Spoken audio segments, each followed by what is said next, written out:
I'd like to tell you about the strangest secret in the world. Some years ago, the late Nobel Prize-winning Dr. Albert Schweitzer was being interviewed in London, and a reporter asked him, "Doctor, what's wrong with men today?" And the great doctor was silent a moment, and then he said, "Men simply don't think." It's about this that I want to talk with you. We live today in a golden age. This is an era that man has looked forward to, dreamed of, and worked toward for thousands of years. But since it's here, we pretty well take it for granted. We in America are particularly fortunate to live in the richest land that ever existed on the face of the earth, a land of abundant opportunity for everyone. But do you know what happens? Well, let's take 100 men who start even at the age of 25. Do you have any idea what will happen to those men by the time they're 65? These 100 men who all start even at the age of 25 believe they're going to be successful. If you ask any one of these men if he wanted to be a success, he'd tell you he did. And you'd notice that he was eager toward life, that there was a certain sparkle to his eye, an erectness to his carriage, and life seemed like a pretty interesting adventure to him. But by the time they're 65, 1 will be rich. 4 will be financially independent. 5 will still be working. 54 will be broke. Now think a moment. Out of the 100, only 5 make the grade. Now why do so many fail? What has happened to the sparkle that was there when they were 25? What's become of the dreams, the hopes, the plans? And why is there such a large disparity between what these men intended to do and what they actually accomplished? When we say about 5% achieve success, we have to define success. And here's the best definition I've ever been able to find. Success is the progressive realization of a worthy ideal. If a man is working toward a predetermined goal and knows where he's going, that man is a success. If he's not doing that, he's a failure. Success is the progressive realization of a worthy ideal. Rollo May, the distinguished psychiatrist, wrote a wonderful book called Man's Search for Himself. And in this book he says, the opposite of courage in our society is not cowardice. It is conformity. And there you have the trouble today. It's conformity, people acting like everyone else without knowing why, without knowing where they're going. Now think of it. In America right now, there are over 18 million people 65 years of age and older. And most of them are broke. They're dependent on someone else for life's necessities. Now, we learn to read by the time we're 7. We learn to make a living by the time we're 25. Usually by that time, we're not only making a living, we're supporting a family. And yet by the time we're 65, we haven't learned how to become financially independent in the richest land that has ever been known. Why? We conform. And the trouble is that we're acting like the wrong percentage group, the 95 who don't succeed. Now, why do these people conform? Well, they really don't know. These people believe that their lives are shaped by circumstances, by things that happen to them, by exterior forces. They're outer-directed people. A survey was made one time that covered a lot of men, working men, and these men were asked, "Why do you work? Why do you get up in the morning?" 19 out of 20 had no idea. If you ask them, they'll say, well, everyone goes to work in the morning, and that's the reason they do it, because everyone else is doing it. Now let's get back to our definition of success. Who succeeds? The only person who succeeds is the person who is progressively realizing a worthy ideal. He's the person who says, I'm going to become this, and then begins to work toward that goal. I'll tell you who the successful people are. A success is the school teacher who's teaching school because that's what he or she wants to do. The success is the woman who's a wife and mother because she wanted to become a wife and mother and is doing a good job of it. The success is the man who runs the corner gas station because that was his dream. That's what he wanted to do. The success is the successful salesman who wants to become a top-notch salesman and grow and build with his organization. A success is anyone who is doing deliberately a predetermined job because that's what he decided to do deliberately. But only 1 out of 20 does that. That's why today there isn't really any competition unless we make it for ourselves. Instead of competing, all we have to do is create. You know, for 20 years, I looked for the key which would determine what would happen to a human being. Was there a key I wanted to know which would make the future a promise that we could foretell to a large extent? Was there a key that would guarantee a person's becoming successful if he only knew about it and knew how to use it? Well, there is such a key, and I found it. Have you ever wondered why so many men work so hard and honestly without ever achieving anything in particular, and others don't seem to work hard and yet seem to get everything? They seem to have the magic touch. You've heard them say that about someone. Everything he touches turns to gold. And have you ever noticed that a man who becomes successful tends to continue to become successful? And on the other hand, have you noticed how a man who's a failure tends to continue to fail? Well, it's because of goals. Some of us have goals, some don't.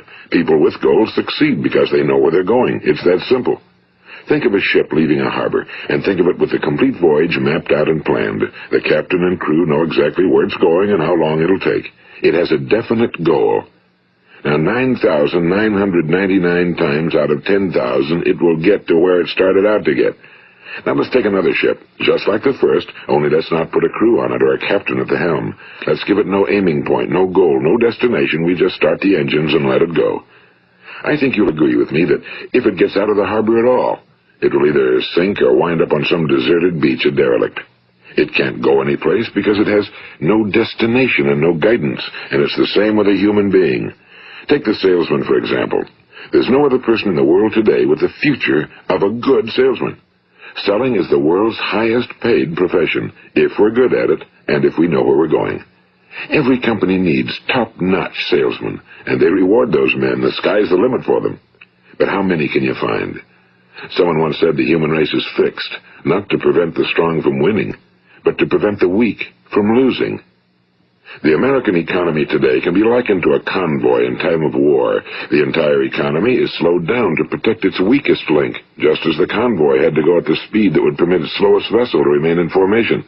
That's why it's so easy to make a living today. It takes no particular brains or talent to make a living and support a family today. So we have a plateau of so-called security, if that's what a person's looking for. But we do have to decide how high above this plateau we want to aim. Now let's get back to the strangest secret in the world, the story that I wanted to tell you today. Why do men with goals succeed in life and men without them fail? Well, let me tell you something which, if you really understand it, will alter your life immediately. If you understand completely what I'm going to tell you from this moment on, your life will never be the same again. You will suddenly find that good luck just seems to be attracted to you. The things you want just seem to fall in line, and from now on you won't have the problems, the worries, the gnawing lump of anxiety that perhaps you've experienced before. Doubt, fear, well, they'll be things of the past. Here's the key to success and the key to failure. We become what we think about. Now let me say that again. We become what we think about. Throughout all history, the great wise men and teachers, philosophers and prophets have disagreed with one another on many different things. It's only on this one point that they are in complete and unanimous agreement. Listen to what Marcus Aurelius, the great Roman emperor, said. A man's life is what his thoughts make of it. Disraeli said this. Everything comes if a man will only wait. I've brought myself by long meditation to the conviction that a human being with a settled purpose must accomplish it, and that nothing can resist a will that will stake even existence for its fulfillment. Ralph Waldo Emerson said this, a man is what he thinks about all day long. William James said, the greatest discovery of my generation is that human beings can alter their lives by altering their attitudes of mind.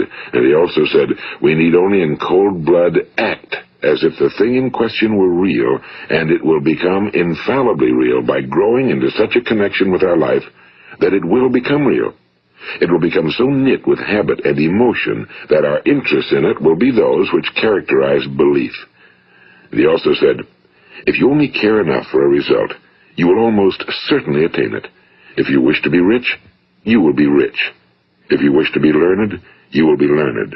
If you wish to be good, you will be good. Only you must then really wish these things, and wish them exclusively, and not wish at the same time 100 other incompatible things just as strongly.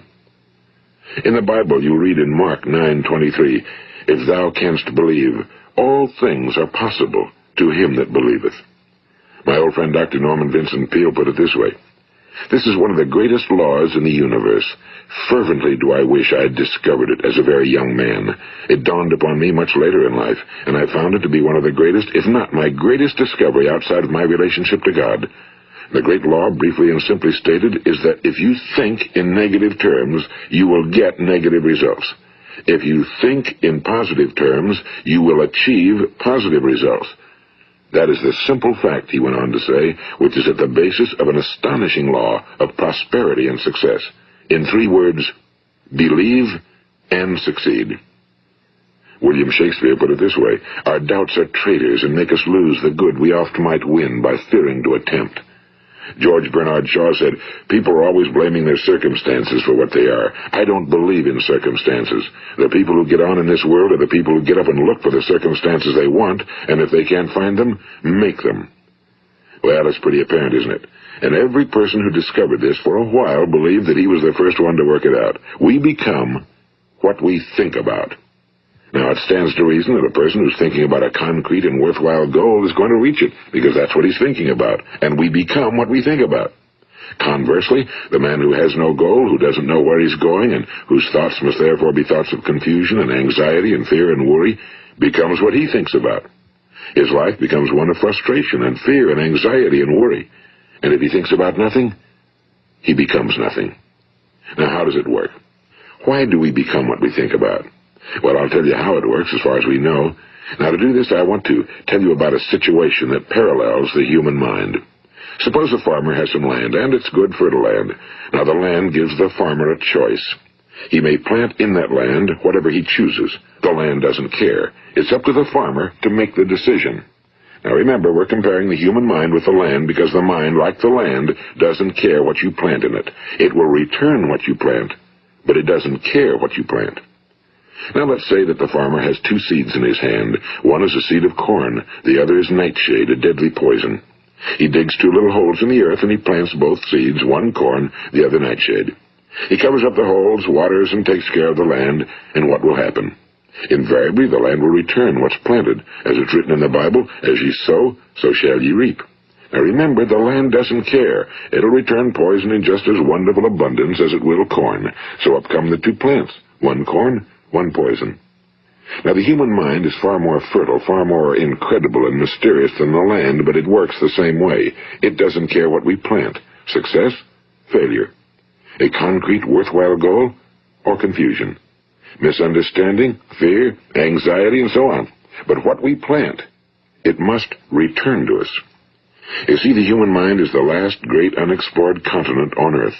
It contains riches beyond our wildest dreams. It will return anything we want to plant. Now, you might say, well, if that's true, why don't people use their minds more? Well, I think they figured out an answer to that one, too. Our mind comes as standard equipment at birth. It's free, and things that are given to us for nothing we place little value on. Things that we pay money for, we value. The paradox is that exactly the reverse is true. Everything that's really worthwhile in life came to us free. Our minds, our souls, our bodies, our hopes, our dreams, our ambitions, our intelligence, our love of family and children and friends and country, all these priceless possessions are free. But the things that cost us money are actually very cheap and can be replaced at any time. A good man can be completely wiped out and make another fortune. He can do that several times. Even if our home burns down, we can rebuild it. But the things we got for nothing, we can never replace. The human mind isn't used because we take it for granted. Familiarity breeds contempt. It can do any kind of job we assign to it, but generally speaking, we use it for little jobs instead of big, important ones. Universities have proved that most of us are operating on about 10% or less of our abilities. So decide now, what is it you want? Plant your goal in your mind. It's the most important decision you'll ever make in your entire life. What is it you want? Do you want to be an outstanding salesman? A better worker at your particular job? Do you want to go places in your company? In your community? Do you want to get rich? All you've got to do is plant that seed in your mind, care for it, work steadily toward your goal, and it will become a reality. It not only will, there's no way that it cannot. You see, that's a law, like the laws of Sir Isaac Newton, the laws of gravity. If you get on top of a building and jump off, you'll always go down. You'll never go up, and it's the same with all the other laws of nature. They always work. They're inflexible. Think about your goal in a relaxed, positive way. Picture yourself in your mind's eye as having already achieved this goal. See yourself doing the things you will be doing when you've reached your goal. Ours has been called the phenobarbital age, the age of ulcers and nervous breakdowns and tranquilizers, at a time when medical research has raised us to a new plateau of good health and longevity. Far too many of us worry ourselves into an early grave trying to cope with things in our own little personal ways, without learning a few great laws that will take care of everything for us. These things we bring on ourselves through our habitual way of thinking. Every one of us is the sum total of his own thoughts. He is where he is because that's exactly where he really wants to be, whether he'll admit that or not. Each of us must live off the fruit of his thoughts in the future, because what you think today and tomorrow, next month and next year, will mold your life and determine your future. You're guided by your mind. I remember one time I was driving through eastern Arizona, and I saw one of those giant earth-moving machines roaring along the road at about 35 miles an hour with what looked like 30 tons of dirt in it. A tremendous, incredible machine, and there was a little man perched way up on top with the wheel in his hands guiding it. And as I drove along, I was struck by the similarity of that machine to the human mind. Just suppose you're sitting at the controls of such a vast source of energy. Are you going to sit back and fold your arms and let it run itself into a ditch? Or are you going to keep both hands firmly on the wheel and control and direct this power to a specific, worthwhile purpose? It's up to you. You're in the driver's seat.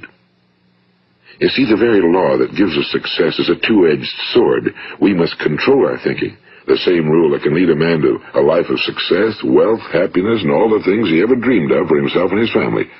That very same law can lead him into the gutter. It's all in how he uses it, for good or for bad. This is the strangest secret in the world.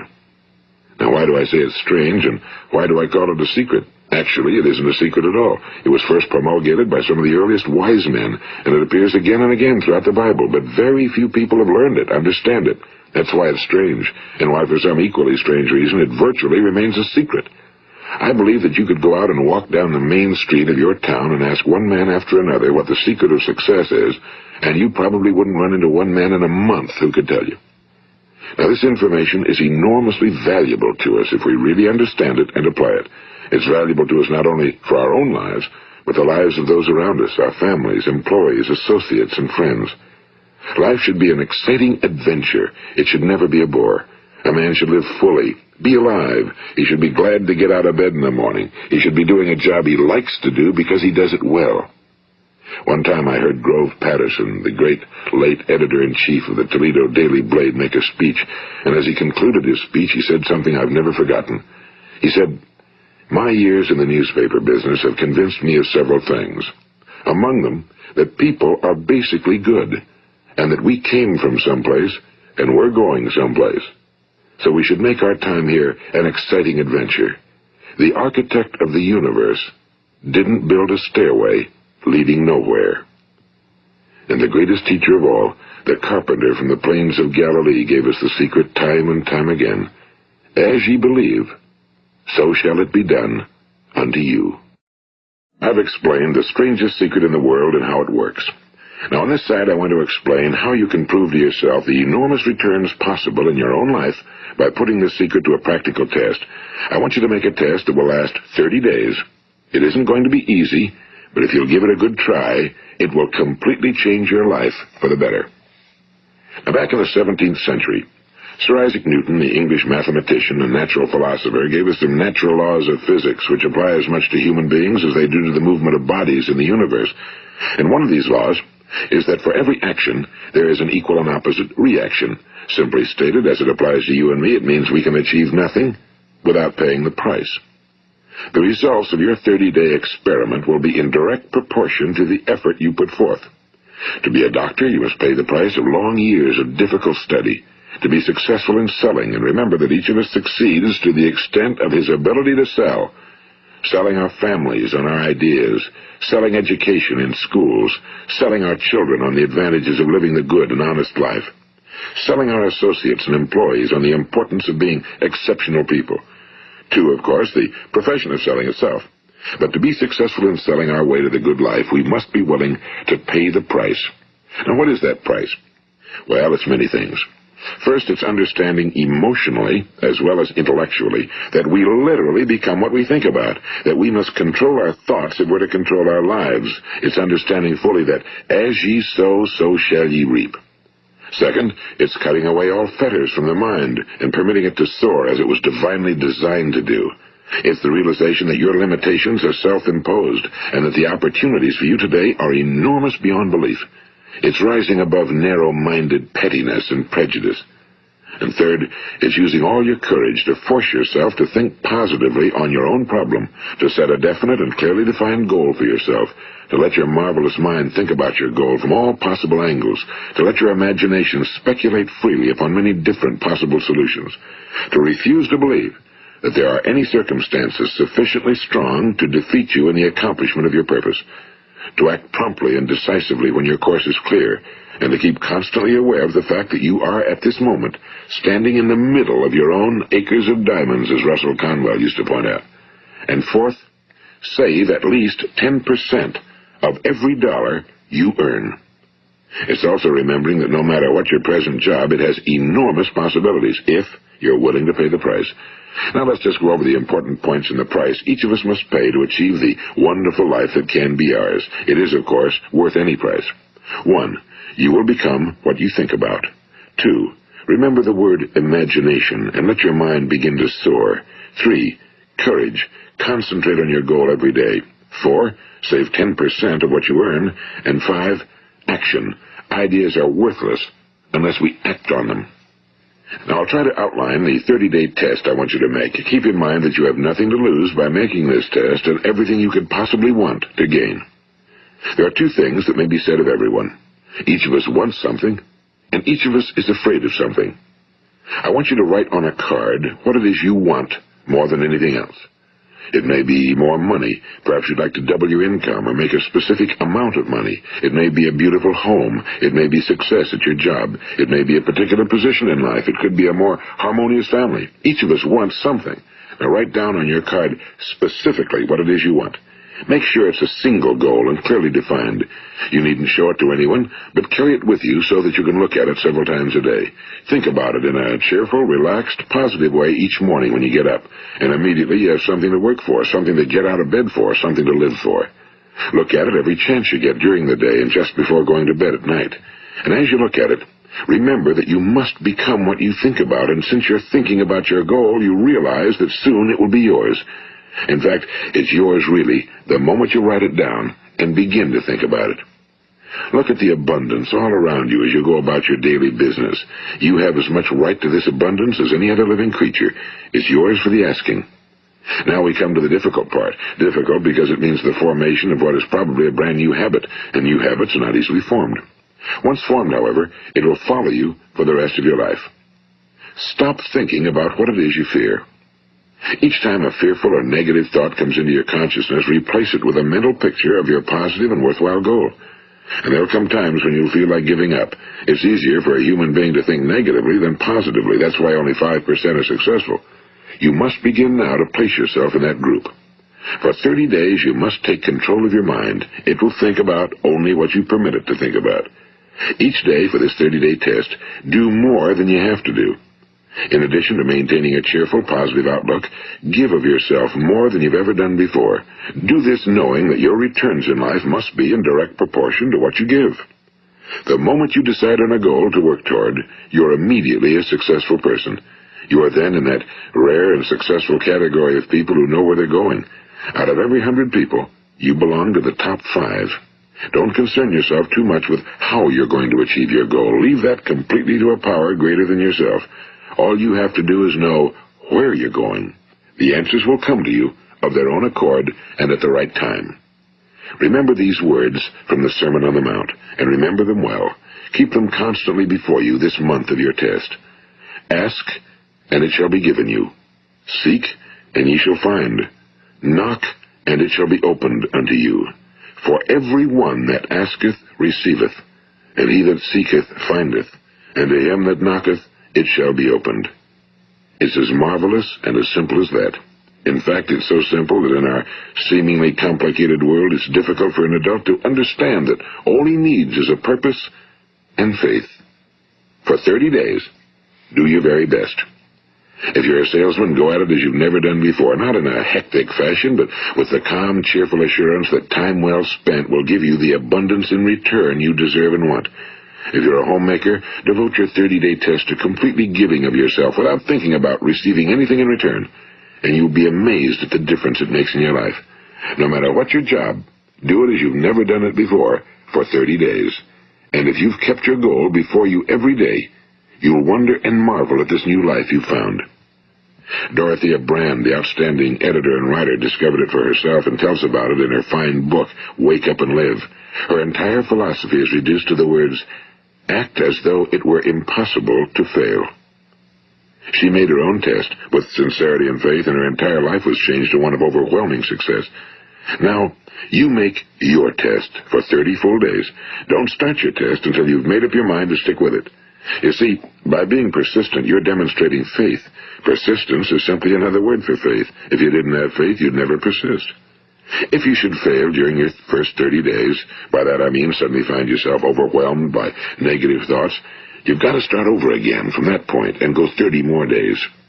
Gradually, your new habit will form until you find yourself one of that wonderful minority to whom virtually nothing is impossible. And don't forget the card. It's vitally important as you begin this new way of living. On one side of the card, write your goal, whatever it may be. On the other side, write the words we've quoted from the Sermon on the Mount. Ask, and it shall be given you. Seek, and ye shall find. Knock, and it shall be opened unto you. Nothing great was ever accomplished without inspiration. See that during these crucial first 30 days, your own inspiration is kept at a peak. And above all, don't worry. Worry brings fear, and fear is crippling. The only thing that can cause you to worry during your test is trying to do it all yourself. Know that all you have to do is hold your goal before you. Everything else will take care of itself. Remember also to keep calm and cheerful. Don't let petty things annoy you and get you off course. Now, since making this test is difficult, some will say, why should I bother? Well, look at the alternative. No one wants to be a failure. No one really wants to be a mediocre individual. No one wants a life constantly filled with worry and fear and frustration. Therefore, remember that you must reap that which you sow. If you sow negative thoughts, your life will be filled with negative things. If you sow positive thoughts, your life will be cheerful, successful, and positive. Now, gradually, you will have a tendency to forget what you've heard on this recording. Play it often. Keep reminding yourself of what you must do to form this new habit. Gather your whole family around at regular intervals and listen to what's been said here. You know, most men will tell you that they want to make money without understanding the law. The only people who make money work in a mint. The rest of us must earn money. This is what causes those who keep looking for something for nothing or a free ride to fail in life. The only way to earn money is by providing people with services or products which are needed and useful. We exchange our time and our product or service for the other man's money. Therefore, the law is that our financial return will be in direct proportion to our service. Now, success is not the result of making money. Making money is the result of success, and success is in direct proportion to our service. Most people have this law backwards.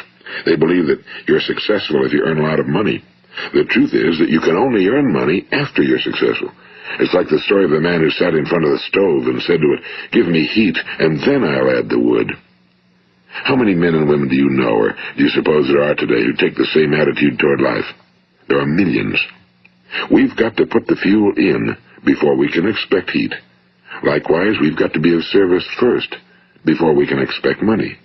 Don't concern yourself with the money. Be of service, build, work, dream, create. Do this, and you'll find there's no limit to the prosperity and abundance that will come to you. Prosperity, you know, is founded upon a law of mutual exchange. Any person who contributes to prosperity must prosper in turn himself. Sometimes the return will not come from those you serve, but it must come to you from someplace, because that's the law. For every action, there is an equal and opposite reaction. As you go daily through your 30-day test period, remember that your success will always be measured by the quality and quantity of service you render, and money is a yardstick for measuring this service. No man can get rich himself unless he enriches others. Now, there are no exceptions to a law. You can drive down any street in America and from your car estimate the service that's being rendered by the people living on that street. Had you ever thought of this yardstick before? It's interesting.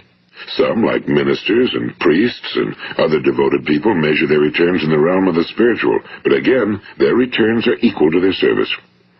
Once this law is fully understood, any thinking person can tell his own fortune. If he wants more, he must be of more service to those from whom he receives his return.